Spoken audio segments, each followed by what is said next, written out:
In June of 2014, the world was shown the first trailer for Rainbow Six Siege, and man was it everything people wanted. You had a destructible environment, immersive atmosphere, an arsenal of utility, and so much more. Fans could not wait to get their hands on the game. However, since the launch of Siege, the community has been led to believe the game has lost its identity over time. And so, we are going to look and see why players find that to be the case by comparing the early days of Siege to present day Siege.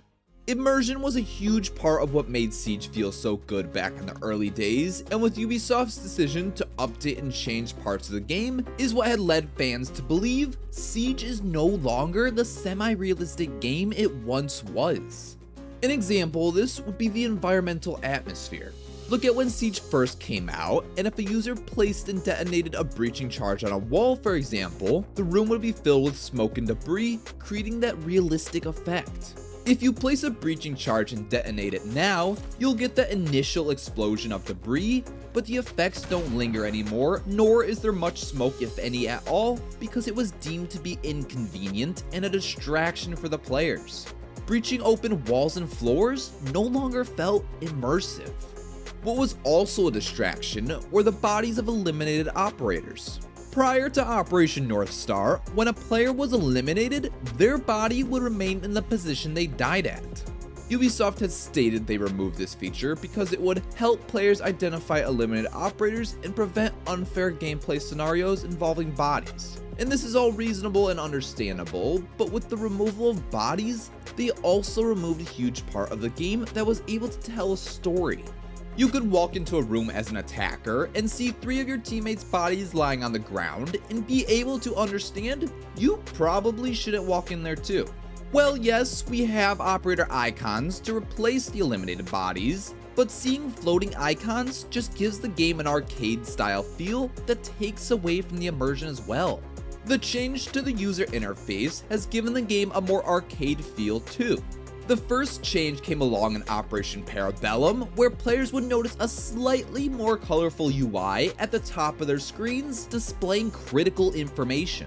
Now, this change didn't affect much at the time, but fast forward a few years to where we are now, and you'll notice the operator icons have been dumbed down and simplified, and the UI gives off a much more arcade feel with the amount of color. Don't get me wrong, the new user interface we have today looks super clean and modern. I just think the problem is, when you think of a realistic game, bright and highly saturated colors aren't your first thought. Seeing a pink unicorn with a light machine gun is also not what comes to mind for a tactical shooter game. Over the years, Siege has released limited time game modes to give players a taste of something different, and with these limited time game modes comes new operator outfits and headgears.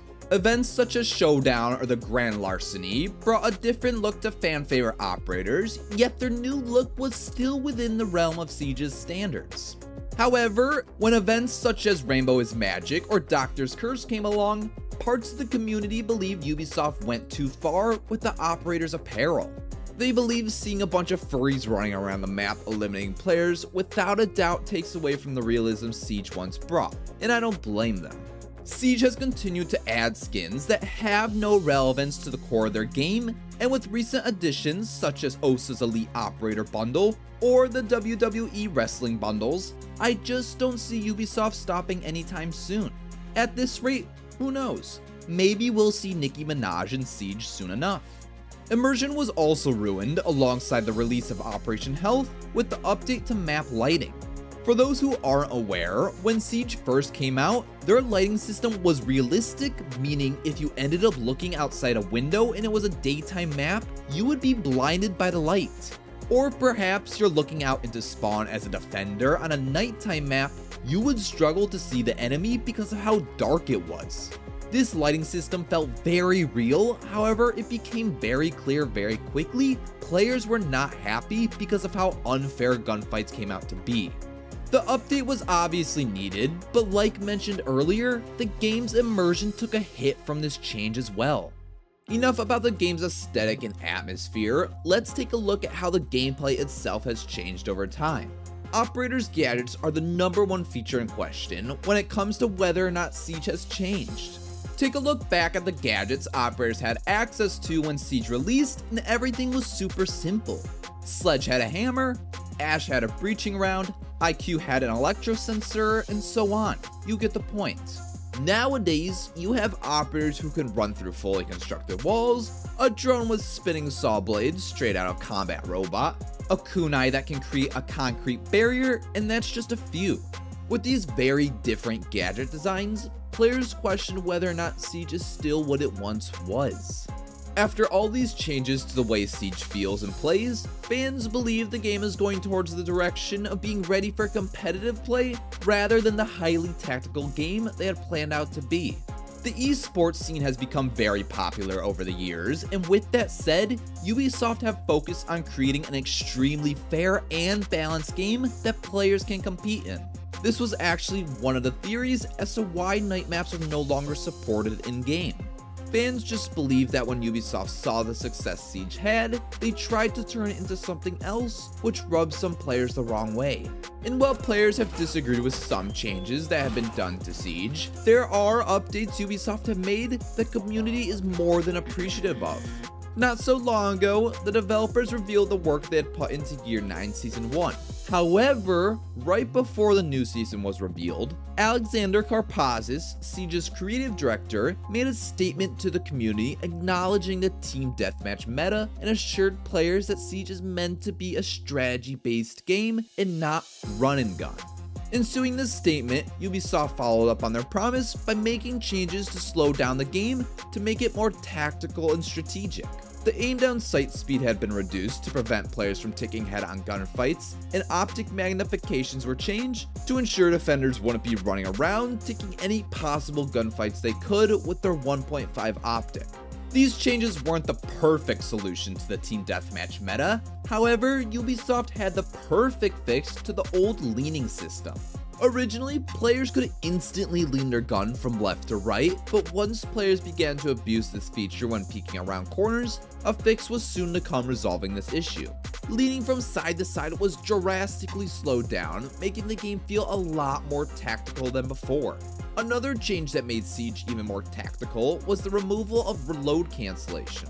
You used to be able to pre-fire angles repeatedly without being punished for unloading unnecessary amounts of ammo, because if you happen to initiate a reload animation by emptying your clip, you could immediately cancel that animation and your magazine would magically appear back into the mag well. This feature made no sense logically, and so it was removed from the game back in the beginning of Year 8. A feature that was removed back in Year 2 was being able to see name tags above enemy players. Seeing large red text above opponents made the game feel less realistic, and it also presented unfair advantages at times. Luckily, this feature didn't last long, as Ubisoft had removed it from the game permanently. The last example we'll use is the removal of drop shotting. In no way whatsoever was dropping to your stomach and being able to shoot with zero repercussions realistic. If players try to drop shot now, they are kicked out of the aim down sight animation and are only allowed to fire from the hip, which was the perfect fix to the problem. There are still issues with the game's movement, such as crouch spamming, but we can only hope that sometime in the future, this problem is resolved as well. After looking back on all these different updates, there's been changes to how the game looks and feels, but there has been no significant changes to explain why Siege has turned from an objective-based game into a team deathmatch game. Players are able to play objectives just as easily as they could back in the early years of Siege. But if you take a look at gameplay from Diamond Lobbies and higher, you'll quickly notice players just run around looking for eliminations nowadays. People don't reinforce as much, hard breachers aren't played enough, and that's just a few to list off. Perhaps though, Ubisoft is not to blame for why Siege has turned into a team deathmatch game. Players are always coming and going, but maybe new players are coming from games such as Call of Duty, where they are used to running around and either immediately dying or going on a kill streak. They may just have no patience to set up sight or to drone out the objective, and that's why they'll just end up running at the opponent blindly. That's just a thought, but I still can't quite put my finger on what has led Siege to be less team-oriented. Anyways, Siege is without a doubt in a much better spot from a competitive point of view, but my question is to you guys, has Siege lost its original identity in the process of trying to be a highly competitive game?